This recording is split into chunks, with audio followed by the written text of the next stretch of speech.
All local, all morning. This is Fox 61, Connecticut's news station. There's a shot fired. I think he shot himself in his leg. Move!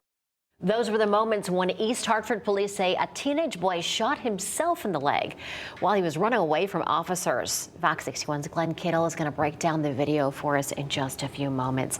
But it is 6 o'clock on a Tuesday. Good morning to you. Thanks for starting yours off with us here at Fox 61 and Fox 61 Plus. I'm Erica Arias. And I'm Bridget Pirola. Great to have you here. It's shaping up to be a really nice day. So if you've been looking for summer, you might just get it today. Rachel, this has been a long time coming. Absolutely. Yesterday was gorgeous. Still below where we should be, though. We should be in the middle 70s, and we were in the lower 70s yesterday. Today, numbers are off to the races. We have more sunshine around throughout the day today, and it's going to be overall nice with low humidity. Temperatures 70 degrees yesterday in New Haven. We were around 69 in Waterbury and around 73 in Windsor Locks. Right now, out the door, we have a mostly clear sky. Temperatures around 47 in Hartford, New Haven at 50 degrees. We're sitting around 44 in Torrington, out the door in Willimantic at 44 as well. So it is a little bit cooler in northeastern and northwestern Connecticut. Currently, humidity stays low throughout the day today, so it will be quite nice. So we have sunny skies now, and we will have sunny skies as we approach the afternoon, with our numbers moving to around 80 degrees. So kids will have likely recess outside and after school activities. Just make sure they stay hydrated too, but it will be overall comfortable. At 79 degrees in Naugatuck, 80 today in Southington. We'll make a run at 80 degrees over in the capital and in southeastern Connecticut in the lower to middle 70s. Then after that, temperatures are going to move into the middle to upper 80s to right around 90 degrees the next couple of days, but humidity also builds in as well. We'll have more details on this warmth coming up in just a bit. Checking in with the roads now here at almost 6:02. Overall, we are looking pretty good in terms of our drive times at the moment. So we are looking at a road work, though, that is wrapping up at this hour. So on 84 east and westbound, that looks okay as road work is clearing at the moment. So your drive times there out by exit 34 is around 37 minutes eastbound 84. The flip side of that, the opposite direction as you're traveling into Waterbury, looks okay at 29 minutes. Erica. Rachel, thanks so much. Well, we have some newly released body cam video that shows you the moments that a teenager shot himself in the leg after he was running away from police. That teen later died in the hospital. Fox 61's Glenn Kittle is looking through that body camera video. He joins us live in East Hartford this morning. So Glenn, what have you learned? Yeah, good morning, Erica, Bridget. Police were called here to the AAA diner at around 5 on Sunday morning. They found the group of four getting into an Uber when they skipped out on their $115 diner bill. We're going to show you that body camera footage, but we want to warn people that it may be tough to watch. Here's that body camera footage now. You can see in there police talking to the 17-year-old about the bill. They ask him if he intends to go back inside and pay for the food. The 17-year-old explains to the officers that he paid $50, but officers tell him he hasn't paid for the rest of the bill. Where did you give him? You said you gave him cash? I gave him $50 already. The bill was $140. I already gave him my money. And I blessed him. And I told him I could give him the cash. So, okay, the bill is $140, not $50, so you're going to have to give him $90 more. Call my mom real quick, sir. I already had a bad police contact. I just scared. Call my mom.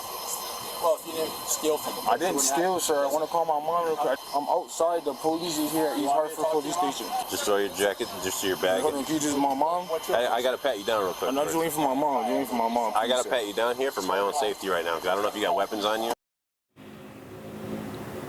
Just seconds after this conversation, the 17-year-old ran off. Officers say they heard a gun go off, and when one officer rounded the corner, he found the teen on the ground with a gunshot wound to his leg.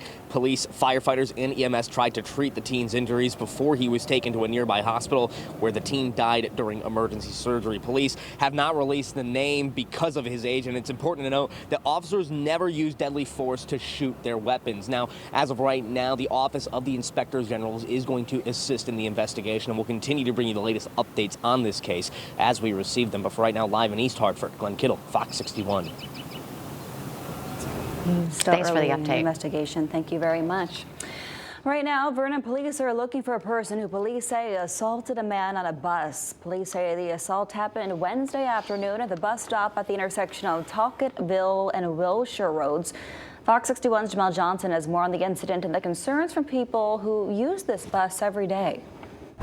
For some people, riding the bus is the only mode of transportation they have. That's why a frequent bus rider that I talked with wants to see more safety measures in place to keep passengers safe.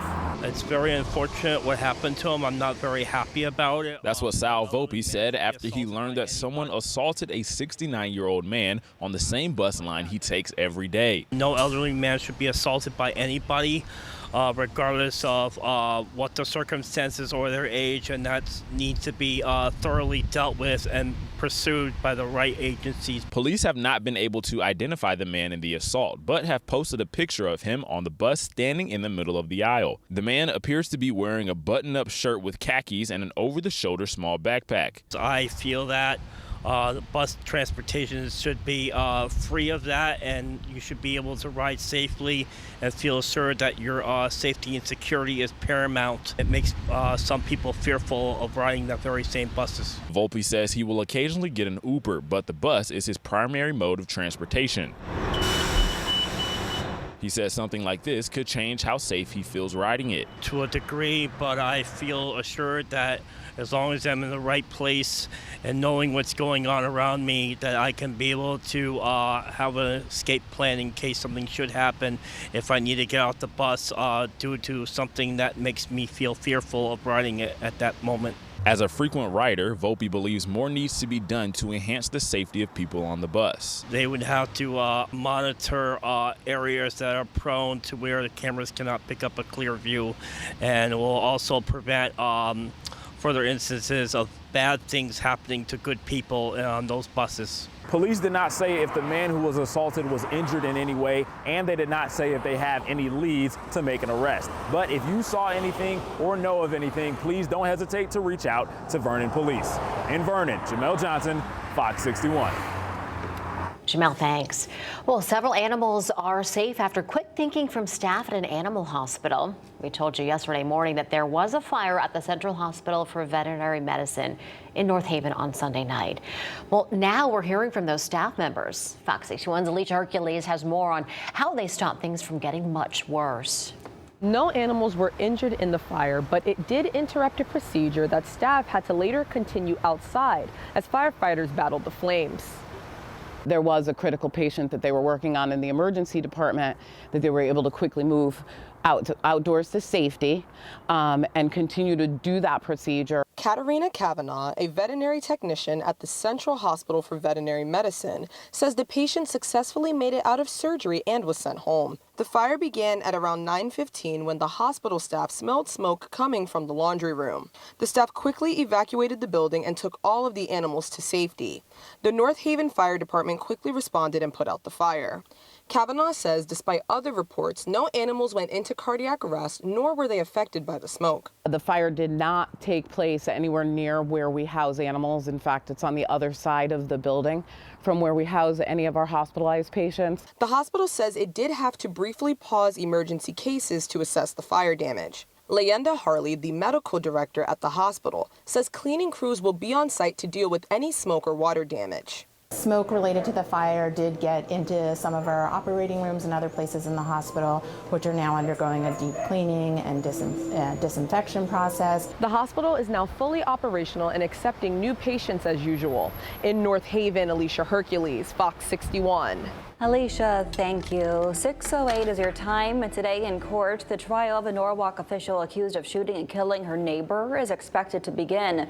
Ellen Wink faces a murder charge in connection of the death of Kurt Lametta. Wink was the local deputy Republican registrar for the city of Norwalk. She pleaded not guilty to the charges against her. Wink previously rejected a plea deal back in 2023 that included a 40-year prison sentence. Police have released the name of the 63-year-old man hit and killed by a driver in West Hartford. We were out there yesterday morning as police wrapped up their investigation. Officers say Stephen Mendelson from New Britain was hit at the intersection of New Britain Avenue and South Main Street. It happened at about 10 o'clock Sunday night. Police found him unresponsive when they got there. He was pronounced dead at the scene. The driver was identified as Alexis Wilson from Bristol. Police are asking anyone with information to please come forward. A sinkhole has shut down a busy stretch of road in Stratford. Police discovered the sinkhole Monday afternoon during a paving project on Route 113.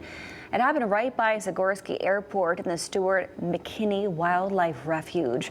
Route 113 is now closed in both directions between Access Road and Oak Bluff Road. You can still reach the airport, but only from the Access Road side. Crews are on scene to make emergency repairs, so no word yet on how long the closure will last. Just be mindful of it as you head out the door.